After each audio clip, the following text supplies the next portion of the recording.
Hello friend, back to Bhavani lifestyle. என் கனியா ரொம்ப நாள் கழிச்சு இன்னைக்கு வந்திருக்கான். இந்த குட்டி அம்மாப்பா காலேருந்து 3வதோட சாப்பிட்றா.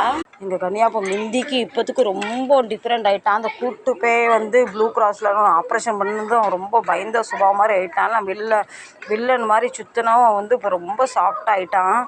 எங்கள் ஏரியாவில் ஒருத்தனை சுத்த விட மாட்டான். இன்றைக்கி புள்ள ரொம்ப அமைதியாகிட்டான். குட்டியம்மா படப்படன்னு சாப்பிட்றா. ஃபிங்கர் புள்ள இன்னைக்கு சாப்பிட்டோம். இது 2வது ட்ரிப்பு. உங்கள் கனியா ரொம்ப பயந்த சுபாவம் ஆகிட்டான். ஏன் என்ன எதுன்னு தெரியல. யாரை பார்த்தாலுமே பயப்படுறான். தப்பாக மாறி எதுவும் ஆப்ரேஷன் பண்ணி ஊற்றாங்களான்னு தெரியல. ரொம்ப குலைக்கிறது இல்லை. ரொம்ப பயப்பட ஆரம்பிச்சிட்டான். கனியா மாதிரி நானும் ஆயிட்டேன். நானும் முந்தி ரொம்ப போல்டாக முடிவு எடுப்பேன். எனக்கு எந்த ஒரு முடிவு எடுக்கும் ஒரு பயம் மாதிரியே இருக்குது. எனக்கும் கனியாவுக்கும் ஒரே நிலமை தான். எந்த ஒரு நல்ல முடிவு எடுக்க போனாலும் தப்புல போய் முடியுது. அதனால் பயமாக இருக்குது முடிவு எடுக்க. எனக்கும் போல்டு குறைஞ்சி போச்சு, எங்கள் கனியாவுக்கும் போல்டு குறைஞ்சி போச்சு. இந்த